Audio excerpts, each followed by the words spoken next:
Жарайсың, жақсы. Келесі, біз бір-бірімізді қолдаймыз. Себебі біз бір-бірімізді қолдаймыз, ақшын айтып ғой. Сіз бір-бірімізді қолдаймыз, себебі тату. Жарайсың, татуымыз. Әрі ынтымақ болған жерде ауызбіршілік бар. Ауызбіршілік бар. Өте дұрыс. Келесі, бірге жұмыс істегенде жеңіл болады. Бірге жұмыс істегенде не айтсақ болады? Неміз жеңіл болады. Бірге жұмыс істесек.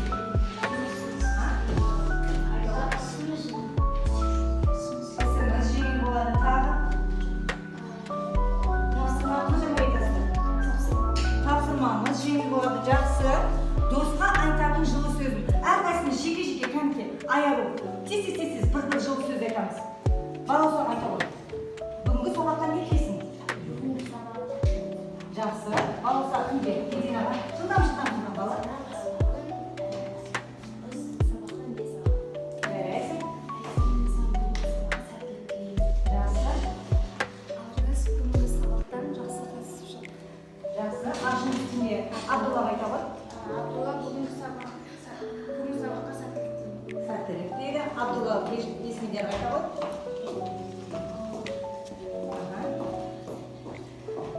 Сәттілік. Көремізде. Жақсы. Есмендер түрегелді ғой. Жылдам. Жолым ашық болсын. Жақсы. осы ашық сабақта Жарайсың, өте жақсы.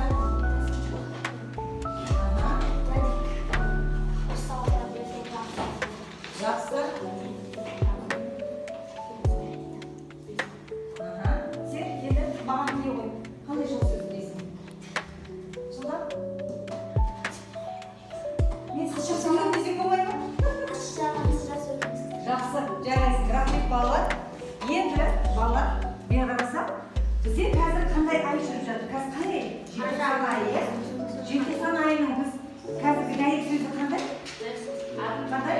Жоқ, бірлік және ынтымақ, иә? Бірлік және ынтымақ. Бірлік дегеніміз не балалар?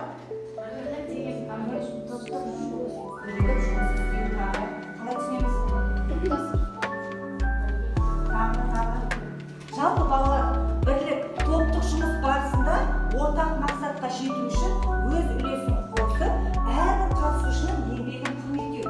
Яғни топтық жұмыста жанымдегі отырған топ мүшелерінің еңбегін бағалауымыз керек. Келесі, ынтымақ. Бір-біріне қолдау көрсетіп, ойларын еркін бөлісіп, пікірталаста өзара түсіністікпен сыйластық таныту. Түсінікті ғой жалпы балалар, иә?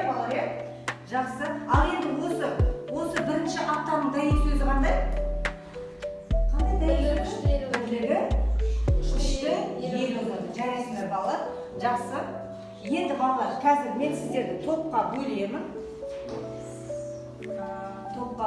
Қазір сіздерді Пеле-Альт платформасы арқылы сіздерді қазір 2 топқа бөлемін. Қазір жылдам орындарыңызбен ауысасыздар, жай ма? Мынау бірінші топ болады, мына топ екінші топ болады.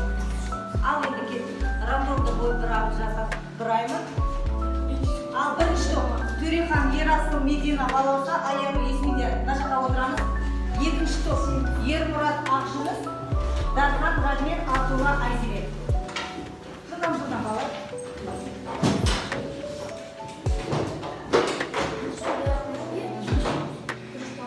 Сен бірінші топтасың ба? Есмендер? Бірінші топтасың.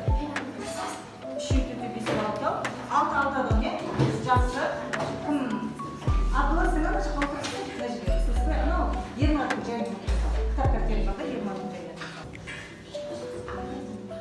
Жақсы балалар, топқа бөлініп алды. Енді балалар әдеттегідей үй тапсырмасын тексеріп шығамыз.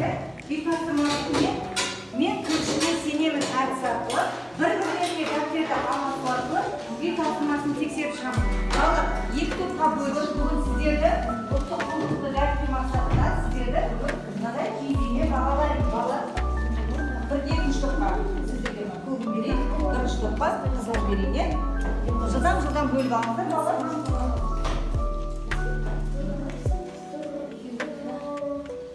Балалар, бері қарайықшы. Үй тапсырмасын мен жауабын көрсетіп қойдым. Жылдам тексеріп шығамыз. Сіздерге үй тапсырмасына 2 балл беріледі. Бір-бірлеріңіз дәптерлеріңізді тексеріңіздер. Бір-бірлеріңіз дәптерлеріңізді. Көршіңіз, мен көршіме сенемін сіздердің бұл. Бір-бірлеріңіз дәптерлеріңізді алып тексере қойыңыздар. Сөйтіп балдарыңызды, өздеріңіз балдарыңызды қойып отырыңыздар. Тексереміз, бір-біріміз дәптерлеріңізді тексеріңіздер, жарайды? Жақсы. 2 балға көтеріп отырамын.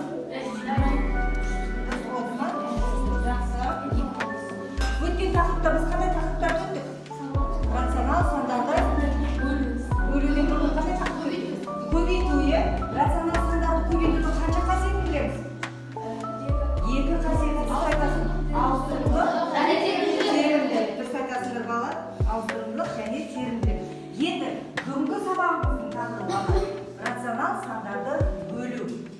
Рационал сандарды бөлу дегеніміз, жалпы біздің рационал сандарды бөлу тақырыбында оқу бағдарламасына сәйкес бүгінгі біздің оқу мақсатымыз рационал сандарды бөлуді орындау.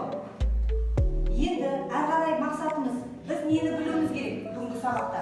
Бүгінгі сабақта біз рационал сандарды бөлу туралы негізгі ұғымдарды меңгеруіміз қажет. Әрі қарай рационал сандарды бөлу ережелерін түсінуіміз керек және оны есеп барысында қолдана алуымыз керек. Қолдануымыз есептер шығару арқылы практикалық дағдыларды дамытуымыз қажет. Енді біздің бүгінгі сабақтан күтілетін нәтижеміз балалар.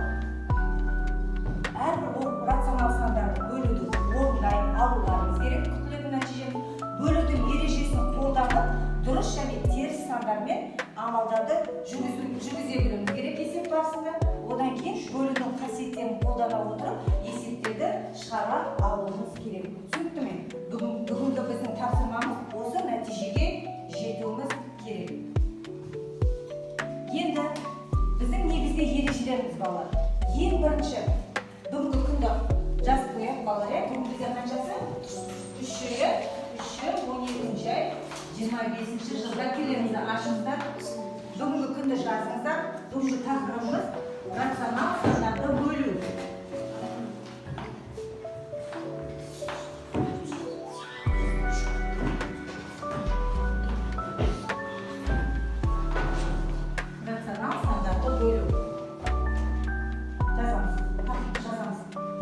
Дәптердің ережесін сақтап отырамыз. Қандай ережесі дәптердің? Сол жақтан қанша төргөз тастаймыз? 1 төргөзден тастап отырамыз. Жақсы. Рационал сандарды бөлу тақырыпты жазыңыздар. Әлемде қатесіз жазамыз тақырыпты. Тақтадан қатесіз көшіреміз балалар. Енді бері қарашы тақтаға бір қара жіберейік. 12-ні 4-ке бөлгенде қанша шығады? 3 шығады. Ал енді минус 12-ні минус 4-ке бөлетін болса 3-ті өзі шығады. Бұл қай ереже бізде? Егер бөлгішіміз теріс сан болатын болса, екінші санымызда теріс сан болатын болса, нәтижесінде бізде қандай сан шығады? Ол сан шығады. Келесі минус 4,5-ті мынаны да тақтадан жазып аламыз. Минус 4,5-ті минус 1,5-ке бөлсек, мұнда да екеуінде де теріс сан болғаннан кейін бізде нәтижесінде қандай сан шығады екен? Теріс па, оң ба? Оң сан шығады екен. Енді ағарай, мына жерде минус 3-тен 2, мен оны сіздерге жазып көрсетейінші, минус 5-тен 4.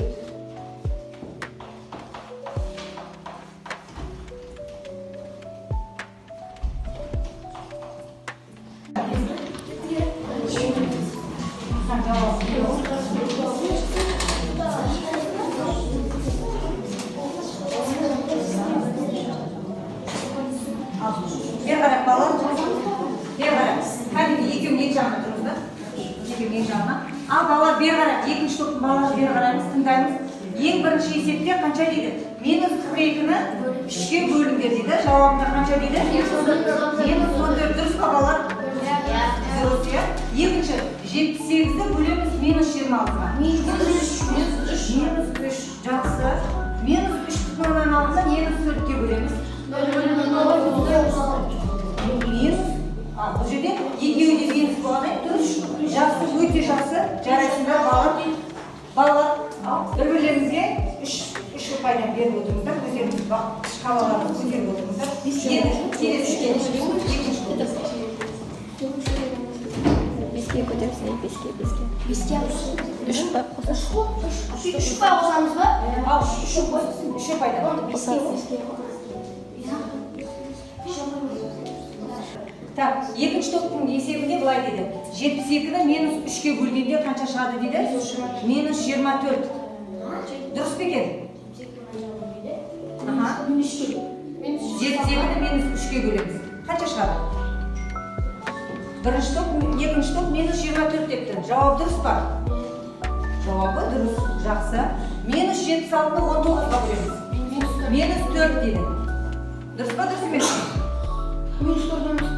Жақсы. Мен 62 минус 34 демеміз.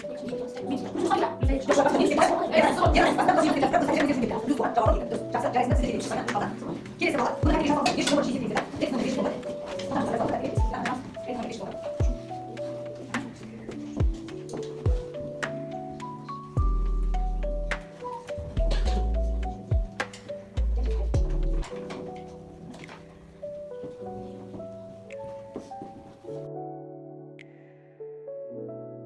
Әрқайсысын шығып отырасыздар. Бұл тапсырмада сіздер теріс сан мен оң сандарды бөле аласыздар, бөлесіздер, нәтижесін дұрыс есептейсіздер. Осыған сіздерге 2 балдан беріліп отырады. Жай ма? Дұрыс жауабын шешсеңіздер, сіздерге 2 бал. Жақсы ма? Келесі той. Енді келесі. Кім бастайды?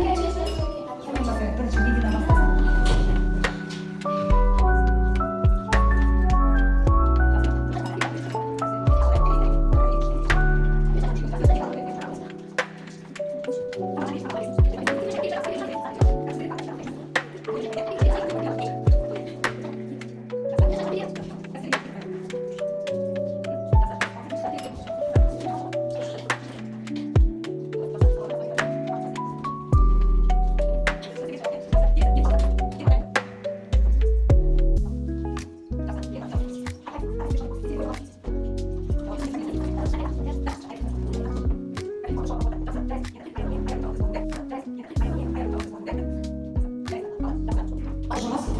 Сіздердің топтарыңыздан 2 қыз екеуіңіз бір жұп боласыздар, сіз екеуіңіз бір жұп, сіз екеуіңіз бір жұп, енді сіздер бірінші топ, мына есептерді орындайсыздар, барлықтарыңыз осы есептерді орындайсыздар. Көрді ма бала? Енді бұл есептерде тура сондай теріс сан және оң сандарды бөлулеріңіз қажет, нәтижесін дұрыс есептеулеріңіз қажет. Сіздерге ұпай 3 балл беріледі. Дәптерге жазамыз. Жұптық жұмыс, жұптық бірігіп жазыңыздар. Енді менің қанша боларын қазір тексереміз.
Biz neni үйреніп шықтық бүгінгі сабақта?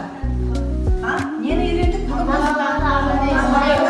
Анықтауды және есептеуді үйрендік.